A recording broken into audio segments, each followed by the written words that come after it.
This is Political Core, the non-PC edition of The Aaron Cruz Show, where you decide the topics. The only place where you get the news you want from the people you trust. We are your balanced and accurate information resource.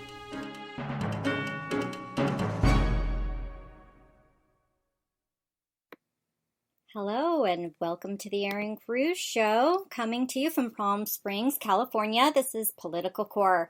I'm your hostess, Aaron Cruz. Thank you for joining me. So tonight's topic is Constipated Congress. I know that sounds funny, but I mean, what's holding everything up here? Multiple battles within and Lowdown on London. Many of you know I just got back from a trip to London. It was for pleasure and fun and enjoyment, celebration. It was not for work, but I made many observations while I was there. So I think that should be interesting. I've kind of given some close friends some tidbits, but in any case, some of the areas we will be discussing are the stop up in Congress, the non-action on Obamacare, AHCA, and of course, many of you have already heard that in the Senate, there is a new bill that's been, or an amendment, or whatever you want to call it, new legislation that's been put up. And the CBO is going to take a look at that. So we're going to discuss that.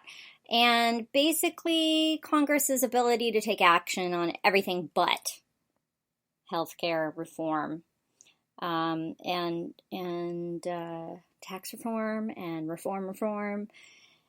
Even and especially the money that is padding the pockets of government. So as we speak, these people are getting paid and they're doing pretty much near nothing.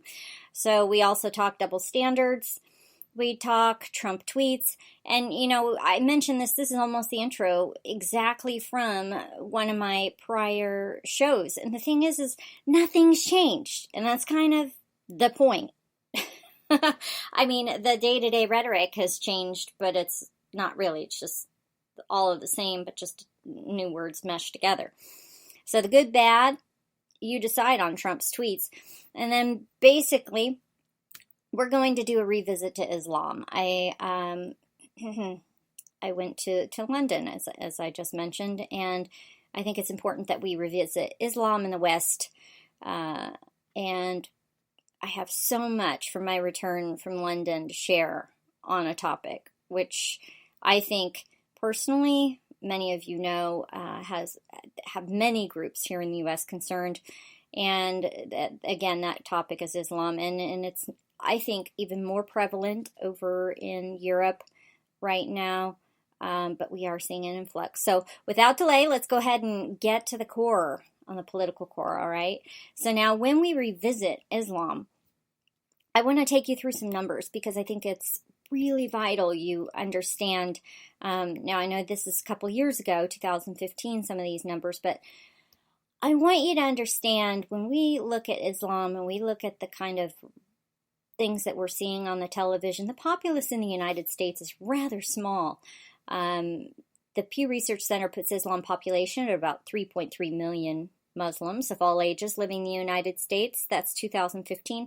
That's 1% of the population. Now, I think I mentioned before in a previous show, and I know I'm talking really fast, but we have a lot to cover, and we're actually going to have to do two pieces, one today and one next Thursday. But I'm talking fast. You can replay it and listen again if you're really interested, but just follow me here. So 1% of the U.S. population is Muslim, all right? And when I did my calculations, it was at least double that. And that's looking at mosques throughout the United States, the census, and other information. And it should be interesting to see the next census that comes out, what that number will be. In contrast, for Jews, we see 5.7 million, okay, in the United States. And for Sikh, we see the Sikh Coalition and advocacy group says there are more than 500 Sikh Americans. And Boston University says there are about 280,000. And as for the Hindu, we see about 2.1 million. Okay?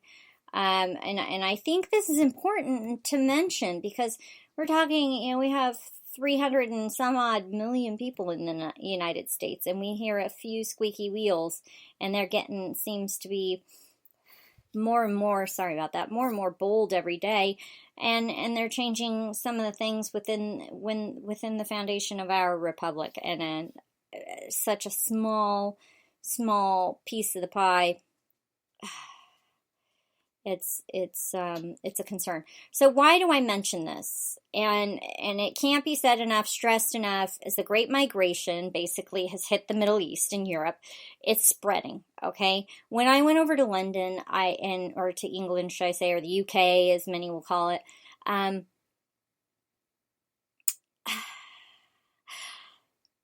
it's spreading, okay?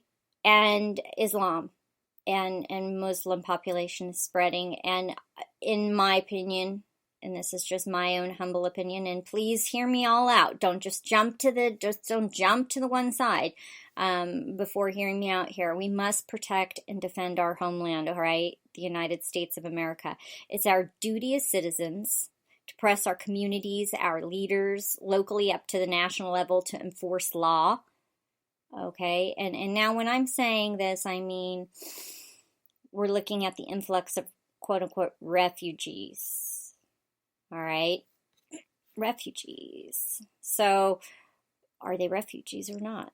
I mean, they're fleeing their nations. Why don't they fight for their nation? So to ensure that we, rather than be protectionists, are advocating for the right and perfect process to ensure we help those who we can help, those who truly will be pressing for assimilation and the American dream and pursuit of happiness, all the while using process. We need to equip others coming here temporarily, okay? Temporarily. I think part of the process is, the people who come here on student visas and other things, we need to equip these people and send them back to rebuild their own nations, okay? And I know many of them are not from maybe some of those nations who are so hard struck, but it only takes one person to affect thousands, and then those thousands more, and it just butterfly effect out, okay? So let's think big picture. All right, so rather than encourage the programs that have failed in the past, okay, it's 2017, it's not 1940s.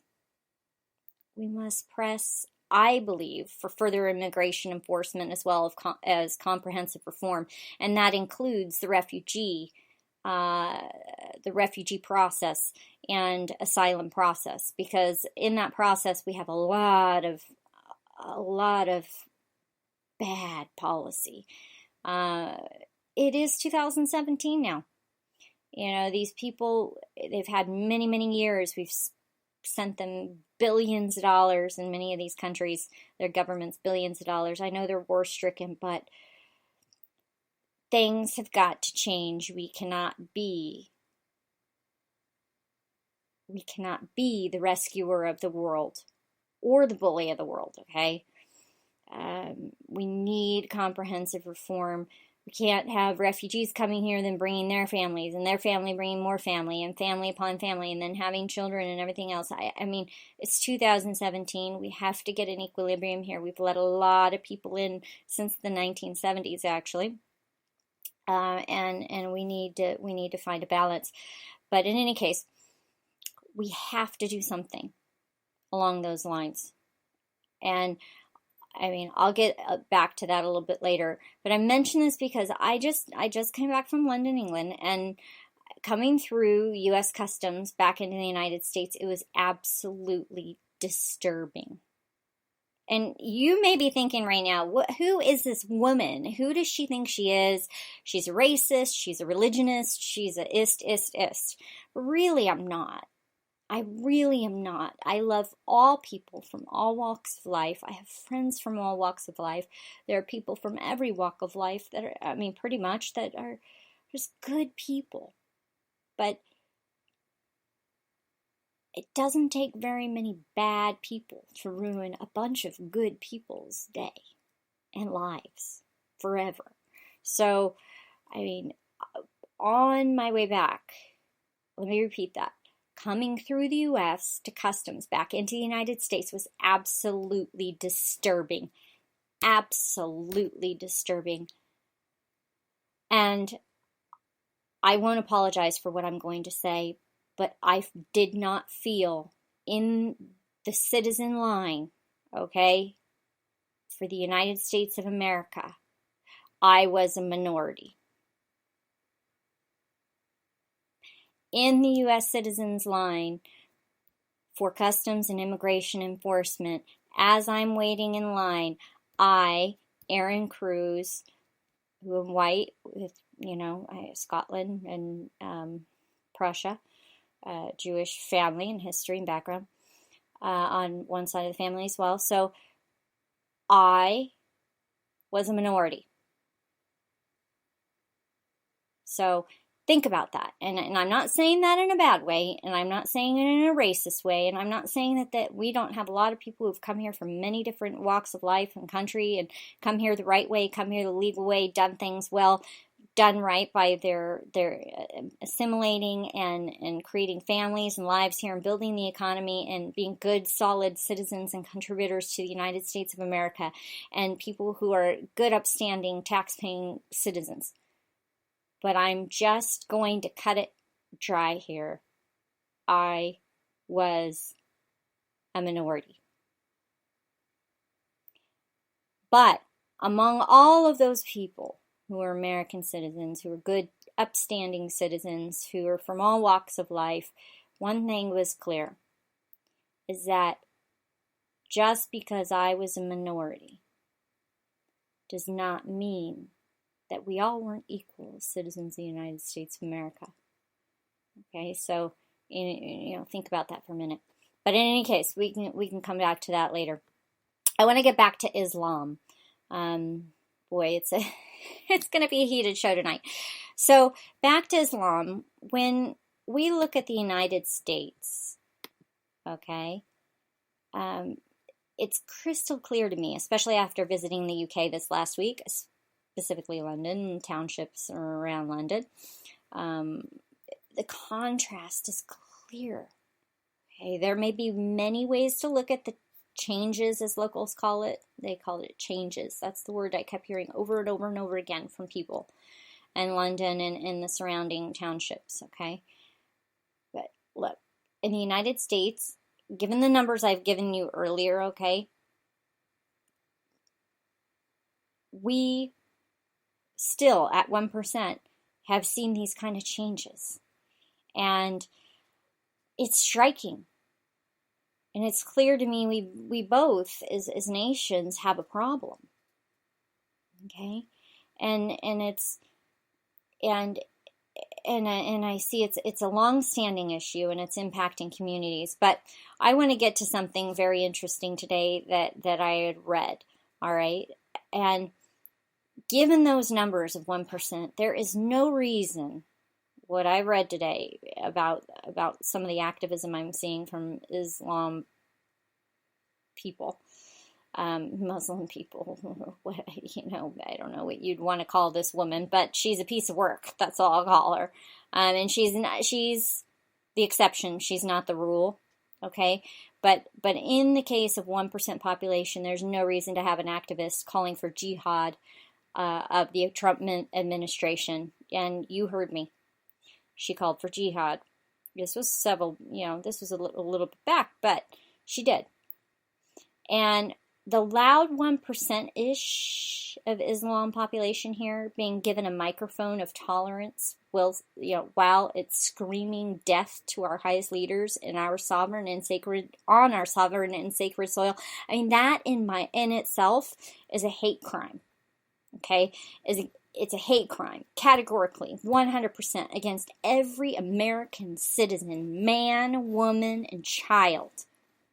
It is a blatant and inexcusable utterance of hate, and when given by a citizen, should be prosecuted to the full extent of the law. Freedom of speech does not cover threatening our United States president. And what am I talking about here, okay? For those of you just joining us, we're going to be talking about the AHCA and the new bill that came out. We're going to touch on my recent trip to London, which I'm talking about a little bit right now, blended into a conversation about Islam and the core of our national need to secure borders, enforce immigration, and the threat of religions piercing our great nation into more of a divide. So that's kind of what we're talking about. But I want to get back to this activist chick, little chica, little mamacita up there in her loud microphone and 1% population here in the United States and threatening our United States President Donald Trump. It never would have happened under Obama with a Muslim. And we all know why, because he promised to side with them should push come to shove, should the winds change.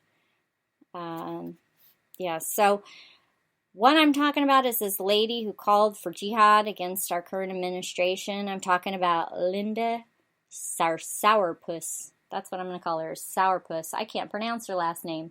And I'll just be frank with you. And everybody who knows me, I just call it how it is. And I'm very honest. And I don't, if I don't know how to say something, I'll just say I don't know how to say it. And if I don't know something about something, I'll just tell you I don't know about it. Or I'll ask somebody who does, and I'll point you in the right direction. But in any case, I'm going to call her Sourpuss today, because that's what I really think she is. She's also a very vile woman who needs to be pursued by law enforcement. In any case, she's the Islam activist. She's spewing hate across our beloved nation. And this is the deal. Not only did little Miss Sourpuss, that's this hateful woman, not only did she call for jihad against Trump, she doubled it down. She said, I am taking names, quote unquote. I am taking names. Linda Sourpuss, she warned critics days after calling for jihad. I am taking names. She spoke at the Islamic Society of North America, ISNA, last week, and she's anti-Israel and pro-Sharia activist. She just blows my mind. They even give her a microphone. She received criticism when she called for jihad against Trump, and despite the backlash, she basically has threatened the critics who have, quote-unquote, lied about her. She tweeted, now, this is a direct quote, just know that I am taking names of those who have lied about me to defame my character. I may be quiet now, but not for long. I am working. End quote. She added, quote, I have a running document of the lies and who is putting them out there. This is not about setting records straight. It's who will pay for the lies. What does that mean? Because for me, as a person, if somebody said that to me, I would take that as a direct threat after calling for jihad against our president. I mean, flat out jihad against our president. And then she says, this is not about setting records straight. So that doesn't mean she wants to debate somebody on the TV or clear it up or have somebody apologize via the court. It's who will pay for the lies. So that means she wants to send people out there. She wants to target American citizens? Question mark. Ooh. That very well could be. I'm not sure. But this woman is vile, and she is as anti-American as an anti-everything we stand for, freedom-loving nation as they come. So I need you to actually think about this for yourself for a moment, okay? Living here in the United States, being that for all of the other religions combined here in America, okay? We do not see entitlement and pushing forth of religious requirements by other stated religions. Not like with Islam, okay? Sure, the other practicing persons have their requests, and even Christians, prayers before they eat, yada yada. But they're not pushing and prodding to change the entire infrastructure and makeup impacting our culture and society as Americans to fit their own beliefs for the most part. All right, most of these particular religions, specifically Islam, with others, and if you want to call them minority groups, it really depends on how you look at it. I mean, they're in specific areas and pockets due to, the proximity of their immigrant family or the friends of their churches or wherever, synagogues or wherever it is that they might go on a daily basis, okay? But most of them are assimilating, and I include Islam with, Muslims with that, because many of them are, okay? And they just want to create better lives for themselves, for their families, for their communities. Now, this is not what Linda Sourpuss is calling for at all. She's calling for war, people. This woman is calling for war. She's calling for an attack on our United States president. She's calling for, not to set the record straight, but she's going to be, who she's going to make pay. That's a direct threat. I mean, calling blatantly for the rise of Islamists within the United States of America to unseat a sitting president and his administration. She is threatening every citizen who stands against her and Islam, people. I mean, I don't know how much more blatant you can get than that for a person who speaks for many, many Muslims across this nation. And that's only a 1% population, but for the love of Pete, people, wake up. Now, interestingly enough, this activist is spewing more hate and threat in her crimes against American citizens, because that's what I look at them as, than most could ever dream while carrying out another type of hate crime. Okay, this woman is given a pulpit, a microphone, she's tweeting, she's putting it out there publicly, and she's getting away with it. Intimidation and fear. For me, this is what I see.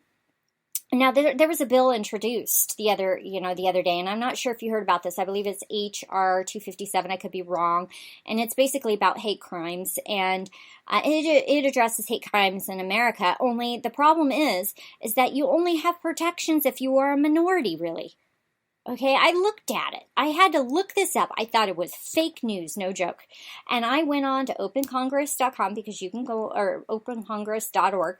Anybody could go on there and look up these different bills and read who supported it, yada, yada, yada. I went on there and I read the dang thing, and I was shocked. Because you will basically have only protections if you're the minority, not based on the crime being instituted as, kind of an angle rooted in the fact that someone has chosen to harm you based on something they hate about you. I mean, it's insanity. So basically,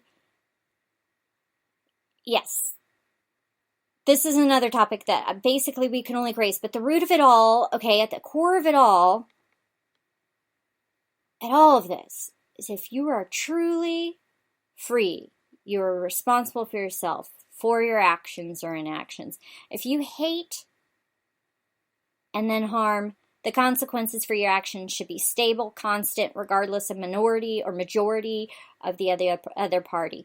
Okay, and I reference back to standing in line at customs and immigration enforcement. And minority, majority, we all are equal. A crime against another is a crime. If you commit a crime based on hate, perhaps it was premeditated then. Yeah? Still yet, I think that minority or majority, what's the difference? Because it's still a crime against another. Hate crime verbiage irks my freedom space, okay? It really, really does. And when I think about most crimes against others are based on hate and disdain and conflict and so forth. So back to Sourpuss, because, the Islamic activist. Currently, she is spewing not just hateful words, okay? Freedom of speech is freedom of speech, which many do, and which many can do. She is threatening the president and now our citizenry. I mean, something isn't right. This woman is lauded as brave. I mean, how can she hold the title of, and this is an interesting thought, a Palestinian American? I think that's what it was. Palestinian American. Now, I'm going to touch on this one real quick. I mean, we just got to call it for what it is, people. If you are a citizen of America, of the United States of America, you are an American, or you're not. There is no hyphen. There is not. Unless you hold dual citizenship, in literal sense. There is zero hyphen. We are a united people. Period. End of story. Okay? To this end, I say that be it your religion, Hindu, Buddhist, Mormon, Christian, Sikh, Catholic, Jew, Muslim, or whatever, when you come to America, you are also an American. Not that you put your religion aside, rather, I believe that you adopt the nation, bringing with you your beliefs for your home and your family. Do not expect other Americans to agree with you or your beliefs. It's not going to happen. Your chosen worship, your choices, and especially, all of those things are your own. And especially, do not step on another American's freedom. Okay? If you want a space of rigid adherence to a lifestyle of religious barbarianism, or shall I say oppression, this is from those who want to live in their own space of freedom, okay? Go live in a place that embraces such a lifestyle. Do not come to America to change her. Well, many, personally, I've heard this one a lot of times. She's a melting pot. America is a melting pot. She is not a melting pot. There is no room for religious or ideological persecution of others in a free nation. There just isn't. Period. End of story. I'm going to say that again. While many may call America a melting pot, she isn't. There is no room for religious, ideological persecution of others in a free nation. There's not. Think of it this way. When we have liberals saying that you're not being tolerant of the needs of Islam or XYZ, think about it. Is there an intolerance of XYZ, or is XYZ calling for the conforming of others to their standard based on their own intolerance? Because freedom doesn't work that way. End of story. Period. And I know I'm getting a little bit impassioned here and outspoken, and I'm talking quick. And I'm probably being really, really loud because this is what happens when I get fired up. Most of the time I'm pretty subdued and quiet and reserved, observing. But I get in a place of passion, and one of the things is freedom. And you just don't step on somebody else's freedom. So I say this because in many places worldwide, we see the commune or the living among one another in somewhat peaceful harmony. Many different religions, nationalities, and all that. But in pushing the case for social justice or community conforming to religious point or conflict points, conflict ensues. Okay? It's not right and proper. In the United States, we see this more and more, and unfortunately, this is an issue which I've seen in many cases. In Europe, this is becoming commonplace. We've seen it all over the news, and then I went and visited. I have stories to tell on that. I couldn't believe it was actually true. I almost had hoped that what I had seen on the TV, what I had experienced watching news networks and the like, it just couldn't be. But unfortunately, the reality is that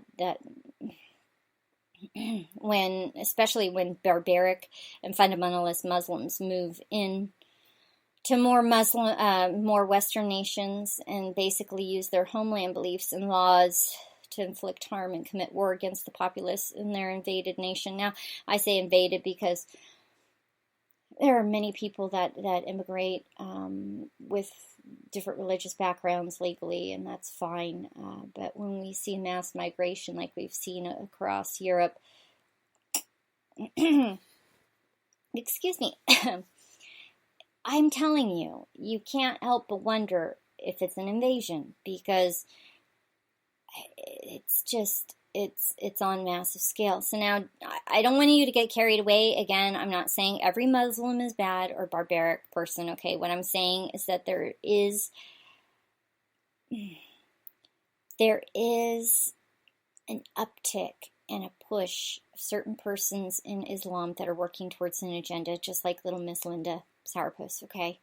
There are those like the mass migration folks who are invading nations, and many are putting tax burden on taxpayers, okay, of those nations, and in many cases causing harm, financial or otherwise. Don't just look at harm as being a punch in the face or or a stab in the back. It's financial. The burden is massive, massive scale.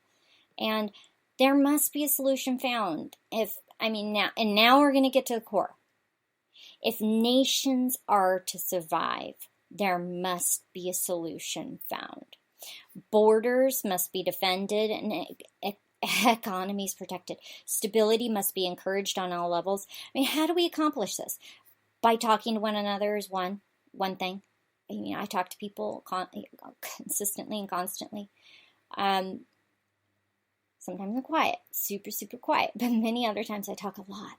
Or I listen. Listening is a good one. By talking with our leaders, listening to our leaders. By saying what we do and don't want as a community, what is and is not working in our communities. We have to communicate. We have to. This is non-negotiable here.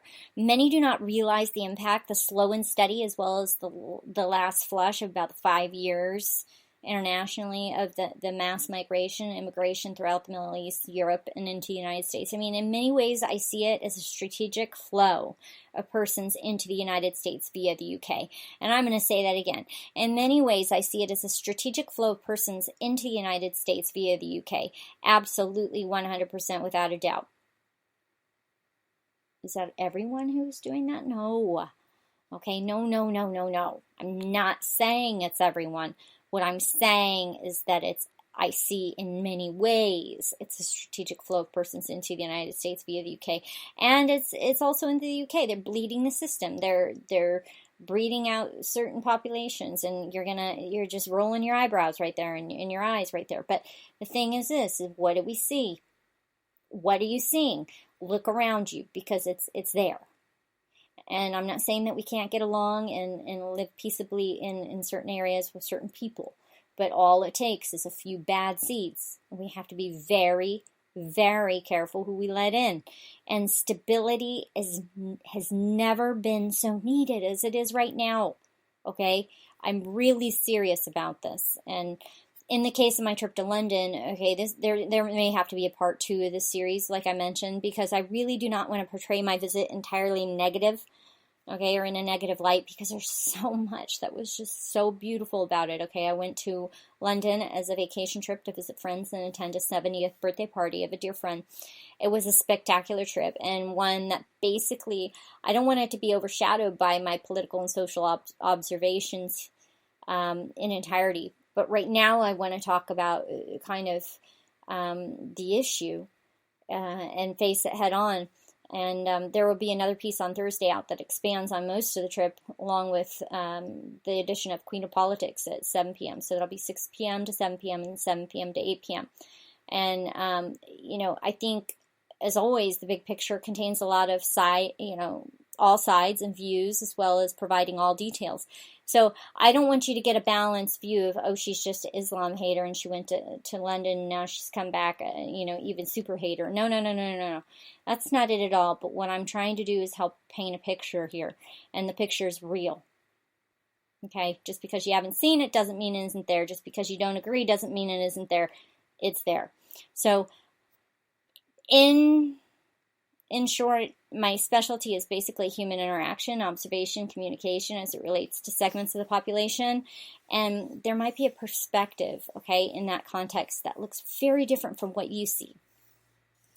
And I'm currently working on a write-up about the current state of affairs as I saw it, contrasted with media in the United States, as well as those who I've known that have visited the area in the last 10 years, Americans. And also what I observed, experienced, along with the interactions of long-time locals spanning back generations in England, okay? So it should be delightful to read about and hear about, but you're just going to have to stay tuned and come back on Thursday for that. But right now, it's something so deep in my heart, and I've got to move through this because we are only about halfway through, and I only have like 20 minutes left of this particular show. So I need to move here, and I need to share with you something deep in my heart that I can't resist sharing with you, all about the sad state of affairs and the shift to the UK, specifically England. Now, I've never been there before, and I've never visited there. But I've talked to many people who have, and also people who do live there. I had relatives that passed through there. I've read stories. I've heard stories. Of course, this is generations ago.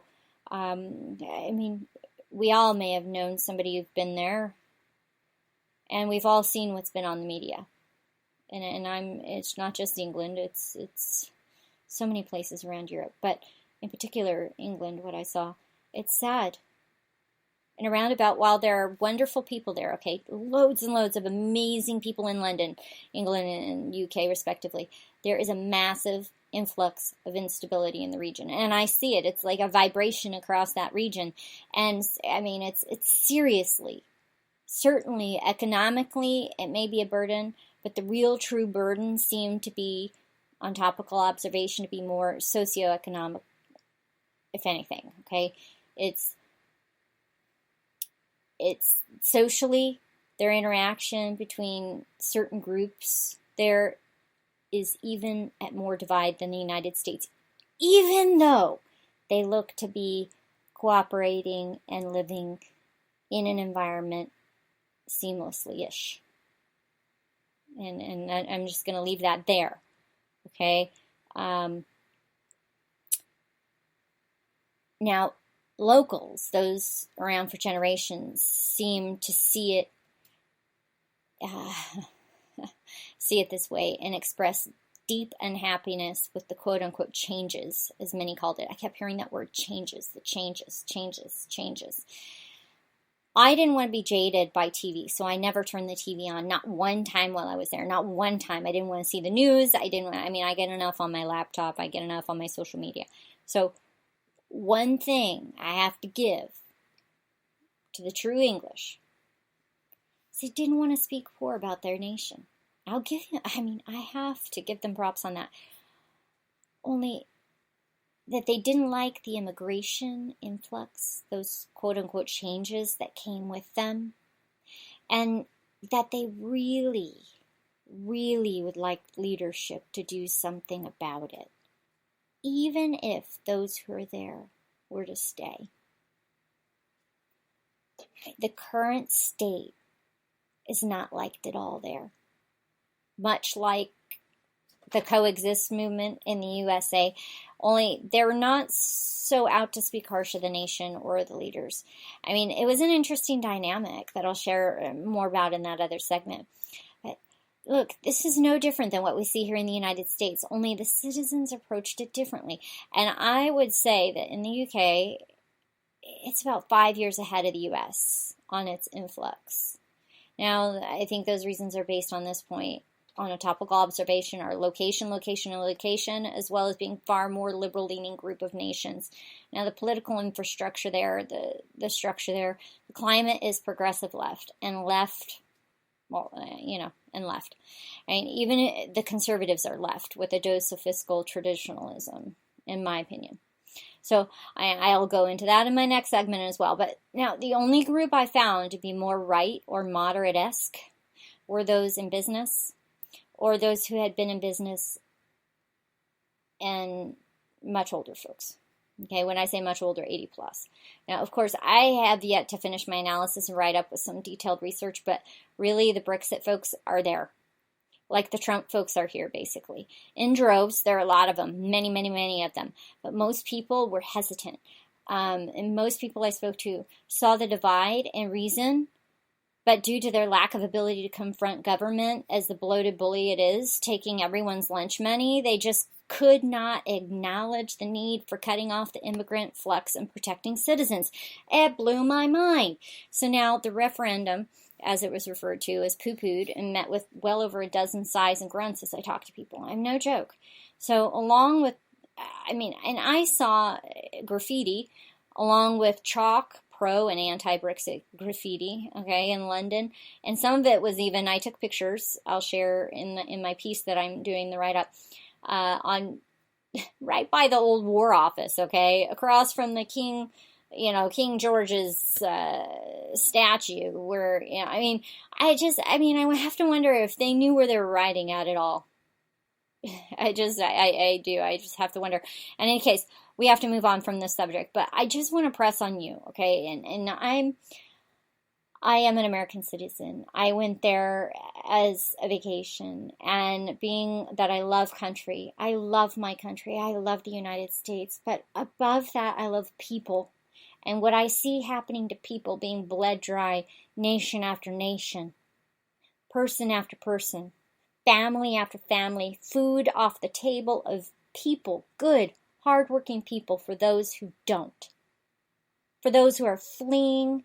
Yes, if some of them are in dire, desperation, but many of them are fleeing. Men who are under 50 fleeing their countries. They should be fighting. Okay, I have a hard time with this.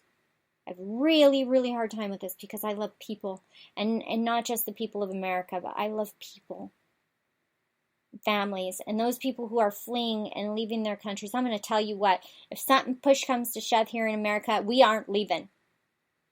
That's not happening. You're not going to see a flood of us heading over the border. No ma'am, no sir. We're going to stay and fight. Now, but the thing is just bleeding people's wallets dry for your own personal sake. It just grown men, women and children, I understand, but grown men, it just blows my mind. We have to move on. But I just want to press on you. All right, we're not alone in our fight to allow taxpayers to keep their own money they earn, okay, rather than hand it out to others who are just jumping a border or cry foul from other nations.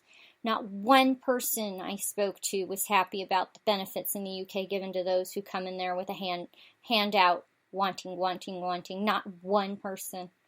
I mean, even the immigrants I spoke to, several from harsh working backgrounds, long hours, some 3, 4, 5 jobs, said that they never expected anything, and to be pushed and punished from Brexit and deported as criminal.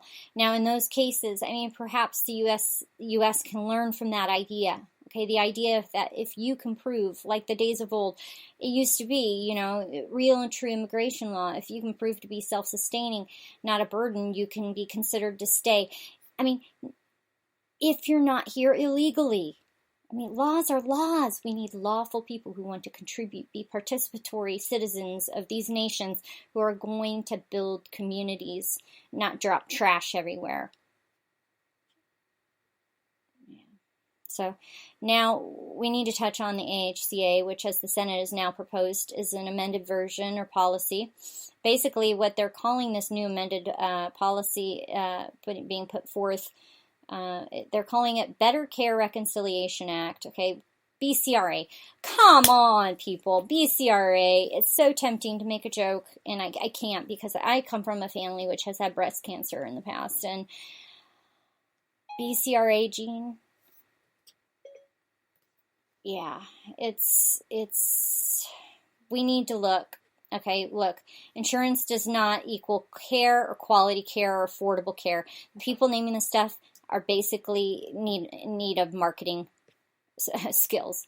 But let's get to the guts. So several write-ups released. The CBO will be getting a report, and its vote is going to be rumored for the Senate for next week.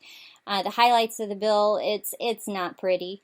I think it's better. It's going to offer more options in terms of the ability to buy stripped-down plans for citizens. I mean, it's a little bit more flexible, but there are still some big holes. I know I didn't get too much to the core on that.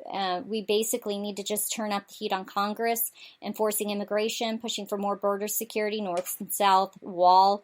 We need to work on that one as well. So Texas is still the highest influx on our lower border, and we definitely need a comprehensive deterrent there. So make sure you contact your reps in the Senate and in the House. The Congress number is 202-224-3121. That's 202-224-3121. House.gov, Senate.gov. You can also look up other resources on my website, aaroncruz.com, or send emails and inquiries to info@aaroncruz.com. As always, we want to grow together and find common solutions to find common ground. I'll answer any questions you have. Don't hesitate to reach out. We are in this together. United we stand. God bless you, and God bless America. To hear more, And to learn more on how you can make an impact or about Political Core and the Aaron Cruz Show, visit us online at aaroncruz.com. That's ERINCRUZ.com. Thank you for joining us, and